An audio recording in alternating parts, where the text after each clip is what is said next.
All right, on this episode, let's have some fun. I decided to ask AI, what are some questions that I could ask people that are considering buying a home? And so it gave me a pretty good group of questions. I have not read them yet, so we're just gonna go off the cuff and see what we get. So here's what AI has suggested. Can you afford the costs associated with homeownership, including mortgage payments, property taxes, insurance, maintenance? Okay, I think that's a great question, right? That people should ask. And I think the better question is what do they need to be prepared for when they do buy a house? Because there's other expenses that come with it, right? There's maintenance and repairs. There's things that are going to break. Do you have a little bit of reserves so that you can afford it? Now, I also believe, like when I was 20, I was stretching to buy that house. And I think some of us do stretch homeownership. And I think it's important that we kind of stretch it, but we don't want to be house poor, house broke either, right? And so I think that that's a really important part, is that do I have some reserves? Do I have the ability? Next question. Do you have a stable income and job security? Well, I think that's a great question, right? Here's what I do know. Right now, if you're considering buying a home and you have a good year of W-2 income with a good employer, those things, you can qualify to buy a home.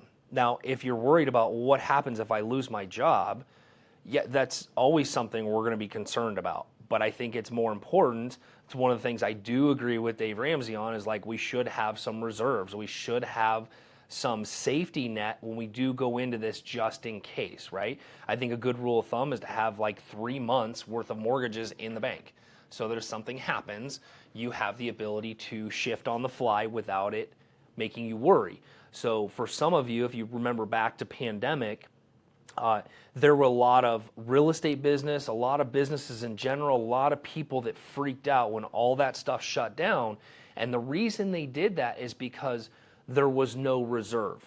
And see, when you do have a reserve, it allows you to respond to situations rather than react. And what happened in 2019 was there was a lot of people that reacted. They had knee-jerk reactions because they didn't have money in savings, they didn't have money to cover their mortgage, and they had to knee-jerk. Rather than, if you do have some reserves, you're able to respond rather than react. It's got some good ones. Are you planning on staying in the same location for the foreseeable future? Me personally, I don't think that really matters. I think that, life changes, jobs change, kids change, marriage change, divorce change, death changes, all that stuff. So you can't plan for the future. And I also think if you're looking at buying something, it's kind of like, well, what is the plan, right? Is it a two-year house, a 3-year house? Because if it is one of those, you probably want to think about, is it going to be a good rental property? If you're out and you're like, hey, we're going to buy $1 million home and we're only going to be here for 2 years, that may not be the best purchase. Maybe you should dumb the purchase down because it's short term, or hey, if it's only going to be 2 years and then you're relocating, is it going to be a good idea to keep as a rental? And we may buy based on that timing. So I think that's really important to know. Oh, let's see here. Have you considered your long-term financial goals and how homeownership fits into them? That's a really good question. It's one of my favorite questions that I love to talk to people about, which is, what is your long-term plan? Have you thought about keeping this house as a rental? Have you thought about turning it into an assisted living facility? Like, what are some of those goals that you have with your financial future? Or is it just, hey, we're going to live here for 5 to 7 years? Some people might live in it for 30 because they don't ever want to move. So those are some things to consider, the long-term financial goal of that property, because some of that is going to determine how much am I going to put down, what's the next plan, how much money does the house need to be put into it for repairs. So you do want to think about all these pieces before you pull that trigger. One of the most important people in your real estate transaction, whether you're investing or purchasing, is going to be your lender. That is one of the reasons that we use Kelly Zitlow and the Zitlow team at Cornerstone Home Lending. You will want to absolutely have a conversation with her before you choose anybody else in your home loan process. and they are a great business partner for Valentine Group and all the things that we do here, and we absolutely love Kelly and her team and how she handles our clients and their future. So if you're looking for somebody in the lending side that is also going to give you strategies just as I will on the real estate side, reach out to Kelly and her team. And let's get back to the show. Do you have a good credit score and history to qualify for a mortgage loan? Well, this is where our lenders come into place. Kelly Zitlow at Cornerstone Home Lending does a great job of walking you through what's required. You see, that's such a broad question because there's so many different types of loan programs, different credit scores. Like on FHA, you can have like a 540 or a 580 credit score. Conventional with 20% down, you might need a 780 credit score. There are ways to enter into the home buying process even with a lower income and lower credit score and lower down payment, and your lender is really going to be the guide to that. Have you saved enough for a down payment and closing costs? The interesting part about that is we have a lot of people that come to us. They're like, we want to buy a house yesterday. But they haven't gone through the planning or the vision process of it, and then they get frustrated when all the pieces don't line up. And I think sometimes if you are, let's say you're 20 and you're like, hey, you know what? I'm thinking about buying a home when I'm 21. Well, let's get you in touch with a lender. Let's look at what the current prices are, and let's see what is possible for you to potentially purchase in a year and know what you need to save for, right? If we don't have that target, we can't hit it. So if it's like, hey, in 1 year, you need to save $10,000. You need to save a little less than $1,000 a month in order to get to your down payment, and this is what it looks like. So that you have that plan versus where some people come into it and they're just like, well, I want to buy a house. Well, do you know that there's closing costs? Do you know that the interest rates look like this? This is what the payment's going to look like. And people go on to these online calculators and think that's what it's going to be, and then their eyes are kind of wide open when all of a sudden they have a conversation with a real estate agent or a family member about, well, how about this, right? Did you plan for this? So I do think it's important to have a plan and a strategy and talk through, because again, a lot of what I do in the strategy side of things is going to question, are you keeping the house? Do you have family? Do you want to keep it as a rental?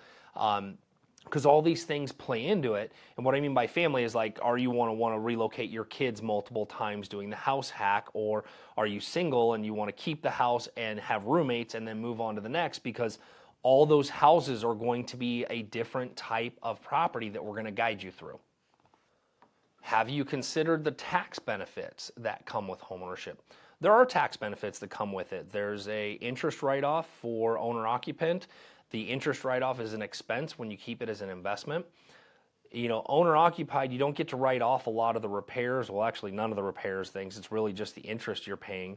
The home ownership doesn't have a lot of write-off capabilities. But when you do convert that owner-occupant home into an investment property, that's where some of the tax advantages come to fruition, which is you've got write-off of the mortgage, any expenses. You have depreciation where you're depreciating the asset over time, right? So you can buy a house on a 30-year mortgage and depreciate it over 27 and a half years.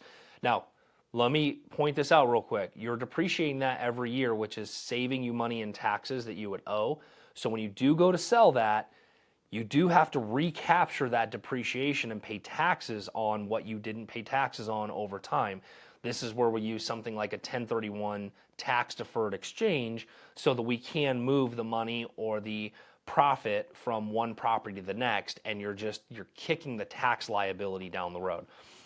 So yeah, that is a good question to consider, is the tax benefits that come with homeownership. And I think there's way more tax benefits that come with rental properties than there is homeownership, which is one of the reasons you hear some of the gurus talk about,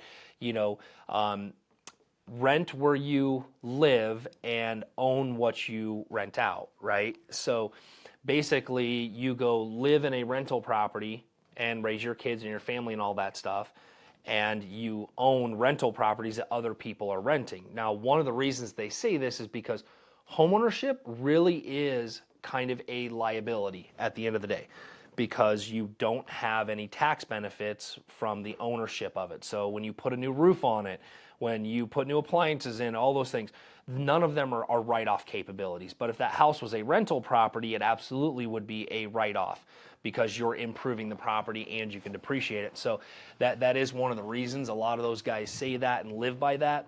Here's my personal opinion on it. Once you get to a stage in life that you do want to own a home because you want your kids settled down, those types of things, that's where I do believe in it, right? I believe in, even though we've invested a bunch of money into our house and those types of things, we invested into our lifestyle and our family's future, and that was something that we're very prideful on. And we enjoy our home. We also use it for entertaining, and the kids are always there and those types of things. So I never wanted to be in a place of, well, great, every 2 years the landlord is either going to increase my rent or tell me that they're going to sell it and I have to go find something else. So I didn't want to be inconvenienced with that portion of being a renter where I live. This is always a great question. Have you calculated the potential financial advantages or disadvantages of owning versus renting in your specific circumstances? I think that's a conversation that a lot of people are having right now because it probably is a little bit cheaper to rent than it is to buy the same house because of current interest rates. And that is something that you do have to consider. You also have to consider, if I don't own the home and I'm renting, and like we've seen in the past couple of decades when the market shifts, you don't have any upside to home ownership. You also don't have the downside too, right? So if the market goes down, the prices go down. But I think that there is way more upside over time by owning something than by renting. Because here's what happens. Let's say you're saving $300 a month by renting versus owning. Well, that's what, $3,600 a year? Well, if it's a $300,000 house, it only needs to appreciate by 1% to make up that difference. If it goes up 6%, you have a pretty substantial loss by like going, okay, well, I'm saving $3,600 a year by renting, but what about the tax write-off of the interest, because your rent isn't a write-off, and yes, you don't have to make the repairs and do all those things, but you're missing the upside potential. Now, we all have to know and agree that sometimes there isn't an upside potential. But remember that your balance of your mortgage is going down. You do own the property. You can keep it as a rental. You can move things, move pieces around with it. But when you rent, you're subject to what's happening in the current market, the landlord, the landlord's vendors, the property management company. You kind of are, at somebody else's whim when it comes down to being the tenant. And so that's the harder part about being a tenant versus a homeowner. Have you researched and understood local real estate market conditions? Well, AI could probably give you better market conditions than some real estate agents out there, to be honest with you. No, I do think it's really important to talk to your real estate agent, talk to somebody about what the condition is, talk to them like, what does the rental market look like in this area versus buying a home in this area?